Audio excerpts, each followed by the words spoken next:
नमस्कार। प्राचीन महाकाव्यों के धर्मशास्त्र और आधुनिक सैद्धांतिक भौतिकी के इस बेहद आकर्षक विश्लेषण में बहुत बहुत स्वागत है। आज हम एक ऐसे विषय की गहराई में उतरने वाले हैं जो सचमुच मिथक, अध्यात्म और विज्ञान की सभी सीमाओं को पार कर जाता है। हम बात कर रहे हैं काकभुशुंडी के, सनातन इतिहास का वो अमर समय यात्री कौवा जिसका सफर मानवीय अहंकार से शुरू होकर शाश्वत ज्ञान तक पहुंचता है। चलिए इस अद्भुत कहानी को समझते हैं। 11 ये सिर्फ कोई मामूली संख्या नहीं है। सच कहूं तो ये एक ऐसा तथ्य है जो किसी को भी पूरी तरह से हैरान कर सकता है। जिस अमर प्राणी पर हमारा यह अध्ययन केंद्रित है, उसने संपूर्ण रामायण को घटित होते हुए देखा है, वो भी 1 या 2 बार नहीं बल्कि पूरे 11 बार। जरा सोचिए, समय के अलग अलग चक्रों में राम कथा की पुनरावृत्ति को अपनी आंखों से देखना, वो भी हर बार एक नए अनुभव की तरह। और हैरानी की बात तो यह है कि बात यहीं खत्म नहीं होती। 16 इसी अद्भुत प्राणी ने महाभारत के महायुद्ध को 16 बार रचा जाते देखा है। हर बार जब ये महाकाव्य ब्रह्मांडीय चक्रों में दोहराया गया तो उन्होंने इसके परिणामों और घटनाओं में कुछ न कुछ सूक्ष्म भिन्नताएं देखीं। ये विचार ही अपने आप में कितना आश्चर्यचकित करने वाला है कि कोई समय के पहिए को यूं बार बार घूमते हुए देख सकता है। तो चलिए इस दार्शनिक यात्रा की रूपरेखा पर नजर डालते हैं। पहला है अमर कौवा, दूसरा अहंकार और श्राप, तीसरा सगुण बनाम निर्गुण, चौथा 2 उत्पत्ति कथाएं, पांचवा प्राणायाम में महारत और आखिर में छठा ब्रह्मांडीय मल्टीवर्स।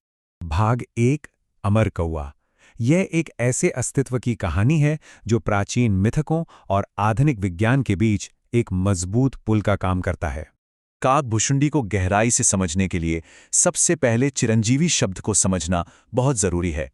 हिंदू परंपरा में चिरंजीवी वो अमर प्राणी है जो जन्म और मृत्यु के सामान्य चक्रों से पूरी तरह मुक्त है, जो समय के पारंपरिक प्रवाह से परे मौजूद हैं।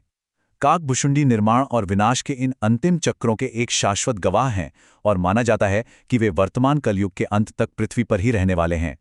और ये बहुत ही शानदार ढंग से दर्शाता है कि कैसे उनका पूरा इतिहास ग्रंथों में दर्ज किया गया है। रामचरितमानस के पन्नों में ये अमर कौवा दिव्य गरुण को महाकाव्यों की कथाएं सुना रहा है। काकभुशुंडी ने युगों युगों तक भगवान राम की महिमा का बखान करते हुए अपना जीवन व्यतीत किया है और यही उनकी अमरता का मूल आधार भी है।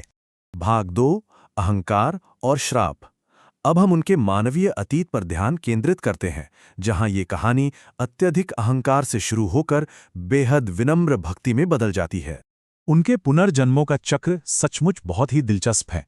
पिछले एक कल्प में वे अयोध्या में एक शिव भक्त के रूप में जन्मे, लेकिन समस्या ये थी कि वे अन्य देवताओं के प्रति अत्यधिक अहंकारी थे। एक दिन शिव मंदिर में अपने ही गुरु का सम्मान न करने पर भगवान शिव ने उन्हें सर्प और फिर 1000 क्षुद्र जीवों के रूप में जन्म लेने का श्राप दे दिया। भाग 3 सगुण बनाम निर्गुण। ये वो गहरा दार्शनिक विवाद था जिसने उनके भौतिक शरीर को हमेशा के लिए एक पक्षी के रूप में बदल दिया। अब यहाँ जो सबसे दिलचस्प बात है वो है 2 विचारधाराओं का सीधा टकराव। एक तरफ ऋषि लोमेश निर्गुण उपासना यानी निराकार और अप्रकट परम तत्व की महानता का उपदेश दे रहे थे, लेकिन दूसरी तरफ काकभुशुंडी भगवान राम के सगुण रूप यानी साकार और सजीव रूप के बहुत ही पक्के भक्त थे। इस बात को लेकर दोनों के बीच बहस इतनी बढ़ गई कि अपने हठ में काकभुशुंडी ने ऋषि का ही अपमान कर दिया। इस हठ और अपमान से क्रोधित होकर ऋषि लोमश ने उन्हें कौवा बनने का श्राप दे दिया। खैर, ऋषि को तुरंत अपने क्रोध पर पछतावा भी हुआ। फिर उन्होंने काकभुशुंडी को राम मंत्र और इच्छा मृत्यु यानी अपनी मर्जी से शरीर त्यागने का अत्यंत शक्तिशाली वरदान दिया। अपनी इच्छा से रूप बदलने की क्षमता होने के बावजूद काकभुशुंडी ने हमेशा के लिए एक कौवा ही बने रहना चुना। अब सवाल उठता है कि क्यों? क्योंकि इसी सबसे विनम्र रूप में उन्हें सर्वोच्च आत्मज्ञान और भगवान राम का सीधा आशीर्वाद प्राप्त हुआ था। इंसान होने के अहंकार को छोड़कर एक कौवे का जीवन अपनाना सच्ची विनम्रता और मुक्ति का एक बहुत ही अनूठा उदाहरण है। भाग 4 2 उत्पत्ति कथाएं। हमारा प्राचीन साहित्य अत्यंत विशाल है और अलग अलग ग्रंथों में इनकी उत्पत्ति को लेकर बहुत अलग अलग दृष्टिकोण मिलते हैं। अगर हम तुलना करें तो रामचरितमानस में काकभुशुंडी एक श्रापित अहंकारी मानव हैं जो अपनी गलतियों से सीखते हुए मुक्ति तक पहुंचते हैं, वहीं दूसरी तरफ योग वासिष्ठ एक बिल्कुल ही अलग कहानी प्रस्तुत करता है। इसके अनुसार उनका जन्म स्वाभाविक रूप से दिव्य था। वे चंड नामक कौवे और एक दिव्य हंसिनी की संतान थे। तो हम कह सकते हैं कि जहां एक कथा भक्ति, क्षमा और प्रायश्चित के माध्यम से मोक्ष पर जोर देती है, वहीं दूसरी कथा उनके जन्मजात योगिक ज्ञान और चेतना को महत्व देती है। भाग 5 प्राणायाम में महारत। योग वासिष्ठ में उनकी उत्पत्ति के साथ साथ श्वास नियमन यानी सांसों के नियंत्रण पर बहुत जोर दिया गया है, जिसने अंततः उन्हें परम मुक्ति तक पहुंचाया। उनकी इस अविश्वसनीय अमरता का एक सबसे प्रमुख रहस्य प्राणायाम में उनकी महारत थी। तो मुख्य बात यह है कि जब हृदय से उठने वाले प्राण और विपरीत दिशा में चलने वाले अपान के बीच एक सही संतुलन बनता है, तो कुंभक यानी श्वास के सहज निलंबन की अवस्था उत्पन्न होती है। सांसों की इसी गहरी प्रक्रिया और नियंत्रण ने उन्हें पूर्ण मानसिक स्थिरता और ब्रह्मांडीय स्तर की सहनशक्ति प्रदान की। और इसी कठोर अभ्यास के कारण उन्होंने जीवन मुक्ति का वो दुर्लभ स्तर प्राप्त किया। जीवन मुक्ति का सीधा सा अर्थ है जीवित रहते हुए ही इस दुनिया के सारे बंधनों से मुक्त हो जाना। एक जिज्ञासु दर्शन शास्त्र के छात्र की तरह सोचें तो काकभुशुंडी शारीरिक रूप से दुनिया में मौजूद रहते हुए भी एक बिल्कुल अडिग चेतना और समभाव की स्थिति में रहते हैं।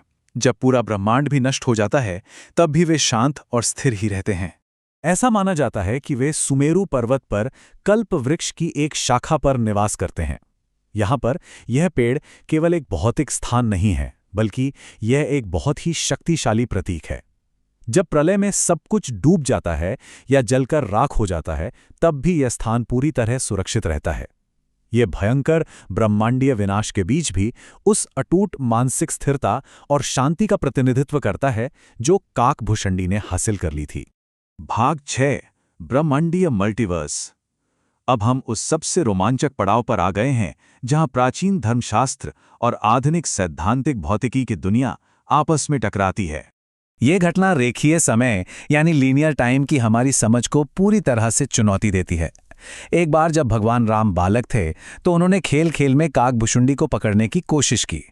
उसी दौरान काकभुशुंडी ने राम के मुख के भीतर एक ऐसा ब्रह्मांडीय दृश्य देखा जिसने सब कुछ बदल दिया।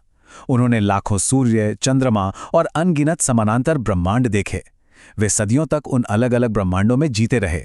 लेकिन हैरानी की बात यह है कि जब वे राम के मुख से बाहर आए तो उन्होंने पाया कि वे ठीक उसी पल में वापस आ गए हैं जहां से उन्होंने शुरुआत की थी। अब जरा सोचिए, ये वर्णन आज के विज्ञान के कितना करीब लगता है। आधुनिक विश्लेषक काकभुशुंडी के इन अनुभवों को टाइम डिलेशन यानी समय के विस्तार और क्वांटम मल्टीवर्स थ्योरी से जोड़कर देखते हैं। अलग अलग ब्रह्मांडों में समय की गति का अलग अलग होना और समय के लूप में वापस लौटना, ये सब आइंस्टाइन की सापेक्षता और स्पेस टाइम के वक्रता जैसे आधुनिक विचारों की याद दिलाते हैं। उनका यह ब्रह्मांडीय दर्शन वास्तव में पैरेलल यूनिवर्स यानी समानांतर ब्रह्मांड का एक अद्भुत रूपक है। तो इस पूरी यात्रा के बाद एक बहुत बड़ा और गहरा सवाल हमारे सामने खड़ा होता है। क्या यह संभव है कि जिन्हें हम अब तक केवल प्राचीन मिथक या आध्यात्मिक वृत्तांत मानते आए हैं, वे वास्तव में समानांतर ब्रह्मांड और खगोल भौतिकी की सबसे शुरुआती परिकल्पनाएं हों? काकभुशुंडी की कहानी हमें सिर्फ अहंकार से भक्ति का पाठ नहीं पढ़ाती, बल्कि समय, स्थान और ब्रह्मांड के रहस्यों पर फिर से सोचने के लिए मजबूर कर देती है। विज्ञान और अध्यात्म के बीच का यह अद्भुत संबंध हमें हमेशा कुछ नया सीखने के लिए प्रेरित करता है।